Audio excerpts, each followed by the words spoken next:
It's gonna be like it's gonna be like in live. That's what you gotta do with your videos too. You can give you like the best parts. Chop 16 seconds of it. And he told me a app that we could download that'll help us too. Okay. All right, here we go. You ready? 5. Count me down, babe. Count me down. 5. Yeah. 4. Yeah. 3. Yeah. 2. Yeah. Yo! Yo, what's the business? We the business. It's your boy DOLLA, aka I am Maurice _Everett. Here with another, well, let's just say here with the cranked up episode of DreamRichTv. The hot seat. Hot seat is where I interview artists one-on-one, type of personal feeling. You feel me? And today I'm blessed with one of the best from my area, one of the best in the world, one of the most talented people I've ever met in my life. I'm trying to do the Shannon Sharp intro right now, but I'm gonna let him introduce himself. Go ahead. You did a good job. I did good. Did you write that down? I did it. You my brother, man. It's my brother James Worthy, y'all. James Worthy. Make some noise on set for James Worthy. Yeah. We gotta set everything. We gotta set everything, Going bro. crazy. So how you been? I've been great, man. Just blessed. You know, highly favored, as most should say. But yeah, I go as James Worthy, well, formerly known now as Worthy, the Surf Ninja 219. Okay. 219 representing the city and the state that I represent. You know, here in Indiana. Yo, man. So if you guys don't know, my brother started off as an artist, but he not just an artist in music, bro. Has always had like the art skills of drawing. He's always seen color differently from everybody I've been around since I was a kid. And right now he's on his designer thing. You see how he got his leg crossed, drinking out of glasses and shit. You gotta cross See how he crossed his legs? So it's designer time now. So let him know you mean business. Yeah. Like I get it. So we just gonna do designer talk. Okay, I'm with cool. that. Let's just do designer talk. So how long have you been designing your own pieces? Not okay, for those that's not familiar, we did the CMC run where we was just putting the logo on brands, right? I don't believe that's the where same I was thing. gonna start at. Yeah, well, let's start there. That's really where it started at. Let's go from there. Talk about it. Although, you know, just stamping your t-shirts and hats with logos, I don't consider that to be a design. It's a start. I agree. So that's where I started, seeing the potential in Southern merch, because we weren't making as much money as most rappers think they, you know, jump off the porch making. Along with the incident of X bleaching some clothes and me loving it, you know, it going with our whole genre of Woodstock 69, the hippie, the tie-dye, the fade. Yeah. And then it just went from there, from me wanting to do more than t-shirts, just having a logo. I want to put some color, some drip, some something, and here we are. It's been probably like 10 to 15 years. Honestly, when you think about it, you don't want to say it that long, but it's been about 15 years. Yeah. Yeah. So it's really been like a 15-year grind to figure out what you really wanted to do. Yeah. Right? Yeah. How important is that 15 years of not knowing though? It's very important. I think it makes the victory even more tasteful. Like you can really enjoy it. You know where you came from, and then you see where you at. A lot of L's to get a big W. Dope. So let me ask you a question. Streetwear is very popular now, right? It's the most popular brand. Yeah. So explain what streetwear is to people that might not understand it. Well, to me, I can't explain what it is to everybody else, but it's an artistic way to express yourself. And it comes from my culture, you know, where we from, just taking nothing and making something out of it, putting it together. Dope. So it's a little unorthodox as well, but I love the streetwear fashion. That's really what I mainly do. I believe like I truly believe exactly what you said. It's like a play on, like it's always with the colors with me, and like bringing this with that and adding this with that, and you know, like just bringing in different sauces to make it streetwear. Yeah. That's what I feel like it is, right? Yeah. What's your favorite? Like, what's been the favorite part of this thing you're doing now, this journey? In whole, at first it was the creative, the artistic part. Now I'm getting a thrill out of figuring out the business of it. Because just like with any artistic form, rap, for example, it's not the talent that matters the most as the talented people think. We think that because you can rap or you can create, you should be on, but it's really the business side. People that know the business side seem to get on quicker than those who are just one-sided. Yeah, creative, like just naturally talented. You can sew, draw, paint, sing, rap, but the business side is, you know, scheduling, getting orders done, making a show, getting a show. You know what I'm saying? Creating that clientele, networking. So it's bigger than that. And I'm getting a thrill out of that part now, bro. Like, because we right there. Yeah, I truly believe that. And it's like, it seems like you're getting a thrill out of creating your new network. Oh, yeah.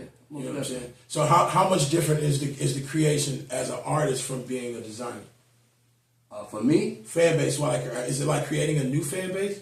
no, it's the same, bro. And it made me think like if I had to approach the rap shit as an art form and not a rap. That's why I put such an emphasis on artists and rappers. Are you doing this music form to express yourself, or are you doing this to get a bag, or because you saw so and so do it, you feel like you could do it? Right. And they make it too, but again, it's just the organics of shit like that. You know what I'm saying? The organics of it being genuine. It's like you really don't give a fuck about $1. Some make more not giving a fuck about $1 than they make caring about the money. Yeah. Yeah. So, but my question to you is, before you get to a point where because honestly, it's like you educating yourself. I'm moving backwards, moonwalking. Like, what you mean by that, moving backwards? Like I'm kind of a bomb, and now I'm coming back because now I'm pacing. Learning the business is some of the shit you probably should learn first. Because haste make waste. My mama tell me this all the time, y'all. Haste make waste, and I never understood exactly what that stuff meant, bro. Like now, I'm really starting to get an understanding of what she mean by that. So my question to you is this, though: before you get to a place where you throw the bomb, right? How do you stay motivated? You feel me? I mean, close the door, baby. I guess it depends on who you are. For me, my motivation is always trying to get out of the predicament that I'm in, better myself in my life, my lifestyle, living. For others, it's competitive, which is cool. I guess whatever motivates you. So, what motivates you to do? You know, I know you're interviewing me, bro. Yeah. But what you throwing it out there to be a pillar and be creative, to even do this, to just interview me, you know. Because some bees, and I had this issue, my assistant and other people tell me, you can't feel like you're like a nobody when you're just regular. Very true. But people like you will remind people like me, oh, you're not regular, smuggler. But what gives you the motivation to do that? Because it takes a lot out of you. I'm at a point. I think it comes from different chapters of life. Because I don't know if I've always been a celebrator of everybody else. You feel me? I don't know if I've been at a place where I wanted to celebrate everybody else either. Because I was probably too selfish in my own ways. You know what I'm saying? And then like when it comes down to me being motivated, and with me it's about trajectory. Like you said, you know, it's about me bettering myself and bettering what I see my future as a content creator, shit like that. I like to always push the limits, and now I like to celebrate the people around me too in the midst of it. You know what I'm saying? Yeah, that's so, but I look from a different lens I look through a lens of ambition. Like it's ambitious. It's an ambitious lens, I guess, because where other people might feel jaded or might feel discouraged or find a hate bone in them, I feel motivated. You feel me? So when I see a person like you who was a rapper, I'm not just going to say like he's not my brother, he's my brother. But when a person like you come off as an artist and then you switch lanes and then you add to your portfolio and then you do clothes and then you jump out like, yeah, this is what I'm doing. And I've watched you do this, watched you build a website, watched you start just putting logos on things to now my brother that created and styling, doing runway. That shit is motivating to me. So you doing what you do keeps me motivated. That's interesting. I got not another question, but just to piggyback off of that and then rebuttal. It's like you said you feel like you didn't celebrate people. You don't give off that energy though from you knowing you for so long. Yeah. You give off a celebrate other people's energy. Yeah. Right? Me, I feel personally, that's might have been my downfall. I feel like I've celebrated others, but I don't give off that energy. Now that I'm starting to celebrate myself, things are elevated. And I guess that's the different strokes of different folks. Very true. It's just interesting that you said that. And again, you don't give off, as many years as I've known you, you've been a people person, a helper. Yeah. I've always been that. It's just like now, like, it's a different world, bro, and this is how we do that now. Before this right here is how I continue that, because you're right. I did celebrate others in that form of how I can. I I've celebrated others, meaning like, worthy, this nigga good on the beach, bro. Let's go to the studio with him. He can really rap. Let's do a song with him. Things like that for sure. But where we at now is like, I think people listen with their eyes. They do. You know what I'm saying? Finally. Finally, because you was looking at me the whole time, bro. I was telling you the same thing. You just couldn't hear me. It was an eye test back then. Yep. Now it's more of an ear test. Yeah. So you know, but just like how you just said, I'm starting to celebrate myself more. I'm at that point where too, bro, where it's like I'm in love with me at the most I've ever been. So now for me to spread love or to really like shine a light on somebody else too, I'm very comfortable with doing it. You gotta be. You feel me? Yeah, we just went kind of deep on that here, but that was pretty dope. I see. That's pretty dope. Okay, so what's the hot seat? I love you for that. Okay, so where have you picked up your most like inspiration? I guess. Just life in general, day-to-day events, whether it's, I hate the term baby mama, but if it's baby mama drama or if it's some type of successful shit, it could be a sports event, it could be something coming up, and I can just be inspired by it. It's not often, That's crazy. I don't find a lot of motivation from other artists. I don't even watch what everybody doing, which I probably should, because that's how you learn, and that's probably why I'm so far behind, but at the same time, people fucking with my shit. I don't think you're far behind. Yeah, that's what I'm saying. I'm not, but I am. I understand. In certain, even the terminology, I can tell you some shit and it don't sound like what the fuck I know what the fuck I'm talking about. But you know what you're talking about. I know what I'm talking about. I understand.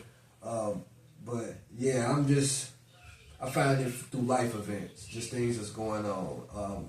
Colors, like you said, different seasons. You've been a painter your whole life. Man. Drawing your whole life. That's what we do. But I mean, you're a painter as well, even if you ain't taking no piece of paper, pen, brush, nothing like that. You paint with music, the words, and that's probably one of the best forms of painting. Yeah, I agree. Physically, if you can paint with, like you say, if a motherfucker can listen, because not everybody listening, but before that, it was just a certain type of person that was listening. Very true. Everybody is watching. Very true. Not for how long, because it's about the attention thing. Attention span. Most times, if somebody listening, it's about the attention. But if you a painter and you painting quick, they done. Yeah. They ain't going nowhere. I can dig it. And that's what we, as rappers, different type of performers, we lose the passion because we don't approach it in an artistic way. You're approaching it like it's a job. Even though it is, you still have to have that childlike feeling about loving what you're doing. Yeah, you know, it's loving what you're doing. I'm gonna be honest with you, bro. Like from the outside looking in, it's like you have a crazy unorthodox entry point. You totally fine, thank you, man. You don't have to say sorry at all. But it's like your entry point was different for me because it's like I seen you making these clothes, and then, bro, it's like you shimmied your way to a runway for like other people, and it's like then these people start putting your clothes on, but you were styling them with other clothes as well, right? Yeah. All right. So like, how do you sneak your pieces in? Like, how the fuck do you become It's unorthodox to me because it's like, bro, you was in the room making clothes and then you was on the runway. How did that transition happen? Life, first and foremost, I guess you're in the right place at the right time. Right. It's about the season. I was in the right place with the right person, and I'm a hustler. Mm-hmm. So you put me back around the wall, I'm a drink, of course, so I'm conversating, networking. Again, being who I am, wearing what I do, not afraid to take a chance on myself when others won't do certain things, will get me certain conversations of people talking to me and giving me opportunities. And I've put myself in those positions.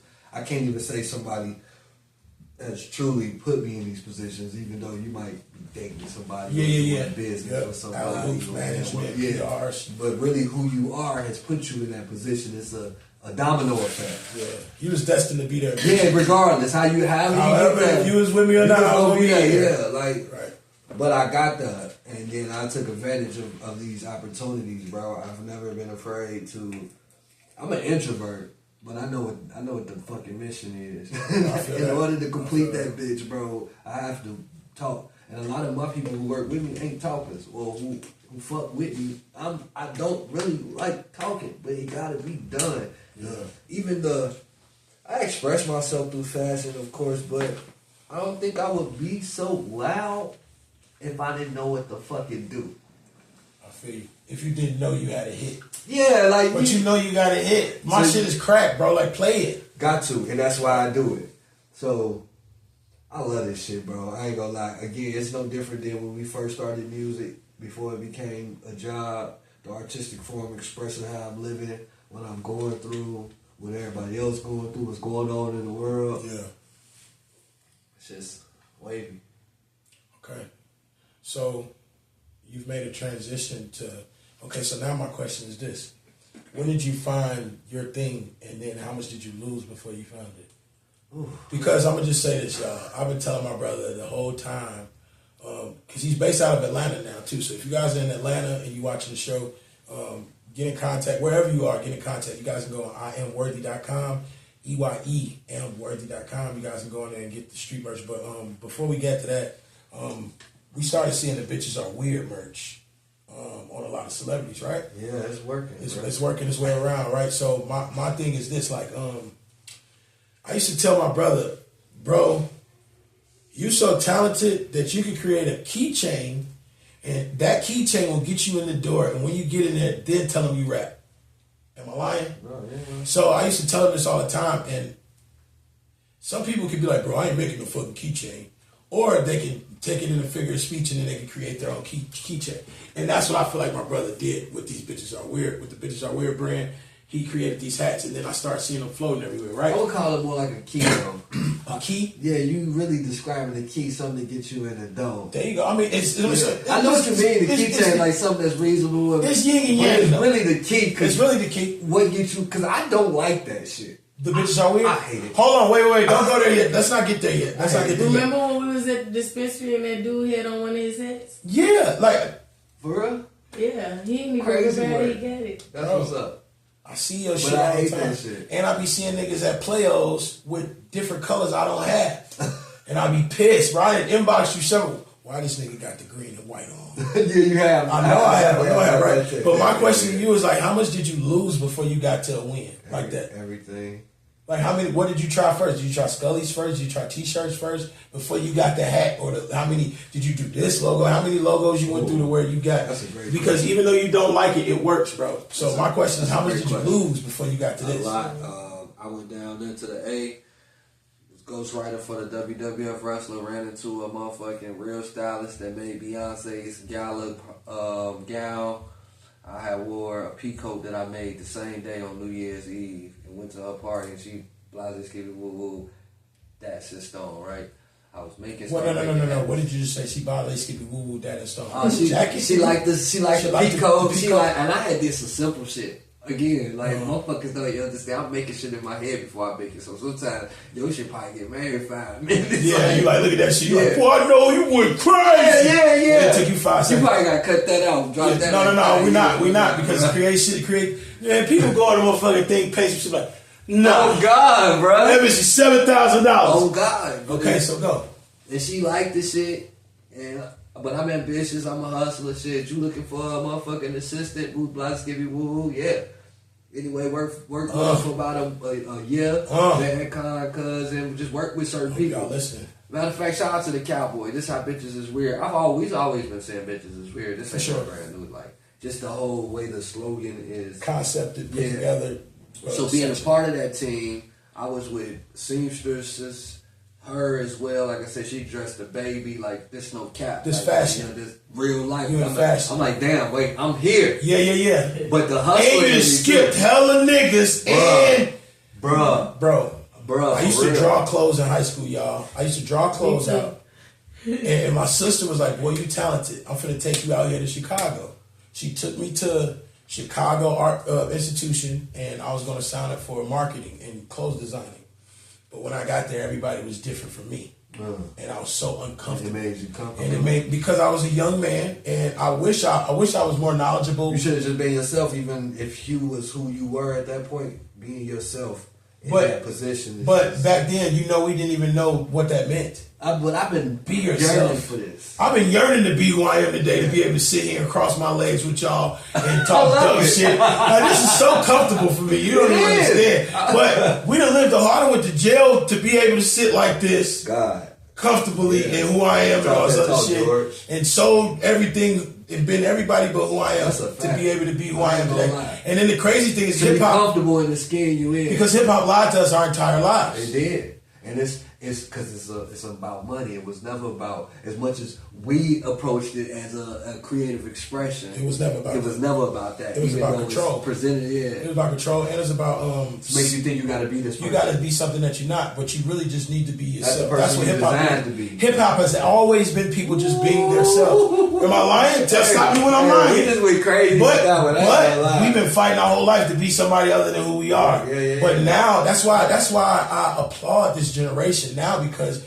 you guys really get to be yourself off top, and then y'all get to see people get paid to be themselves off top. In our generation, we watch people fake the funk the whole time. Even like rappers and shit, that's big time rappers, that's not who they wanted to be. And go home and... Because look at Jeezy now. Jeezy told us, nigga, chill, dope. But Jeezy has called proper. His name is Jason. That's not the hate. That's not the hate. It's not hating. Because it's a business. It's not hating. But we got to educate, and that's what this is about. Educating folk to let them know, man, bro, that's the matrix. But see, I'm just saying that these kids, like, to be honest with you, you guys have influence from the young boys and the little Dirks and shit. But really, you really have influences right around you of people getting paid to be themselves. And you get to see them wake up and go to sleep who they are. So that gives you encouragement to be yourself 100%. And I fuck with that. You know what I'm saying? So shout out to the new generation on that end. But how much did we lost a lot to get to this point, right? Also, where I was at was working with her. I created, like I said, shout out to Cowboy Fresh. I forgot how it came about, but the bitch is a weird word slogan got tossed around. He was like, man, you should put that on the hat. Mm-hmm. And I had put it on the hat, but it was, bitches are weird. And my eye game crazy, and I know it now because I done heard everybody say it, like, bro, it's something about what you be seeing. And I'm like, it's just too regular. And I was like, but how can I make it weird? Like, and it was just the R from the weird, make it kind of slant. It was a little more slant. It's been variations of this. How many different versions of this have you had? Shit. You like on variation. I got 5 of them. And I hope y'all understand why I'm asking these certain questions, because there's no giving up here. You understand? You might... Worthy, do you remember me and this man went down to Atlanta and we played the Eardrummers 30 songs. We played Mike Will Made It Assistants 30 songs. Them men like 3 songs, and then what they tell us to do, go back in on them. Okay, come back. They told us to go back in on the songs. So that meant we like 3 out of 30, and then I want you to go back in the studio and redo these same songs. So I'm trying to show y'all how the first one, it might be a great idea, but you might have to keep going and keep curating it to make it the best version of that. You feel me? So we on number 5 of the Bitches Are Weird. Right. This is excellent. Yeah, that's number 5, and I only got 2 variations of it right now. Right. It's that, and then the skull version with the heart in the head. And I remember that. I got one of those. Yeah, that, not to get off subject, but I had a moment where I was at some art event and I was selling them, and I'm just on the hustle sometimes, forgetting that I'm an artist and I ain't out here hustling. I'm out here, expressing myself. But this lady who teaches like some class where they talk about how the heart and the brain really coincide together, which makes sense, because again, in the artistic form, I'm putting the heart on the head because we think with our heart. You know what I'm saying? You know what I'm saying? My bitches is weird. My bitches is weird term come from all the little broken relationships and your heart on your head. Yeah.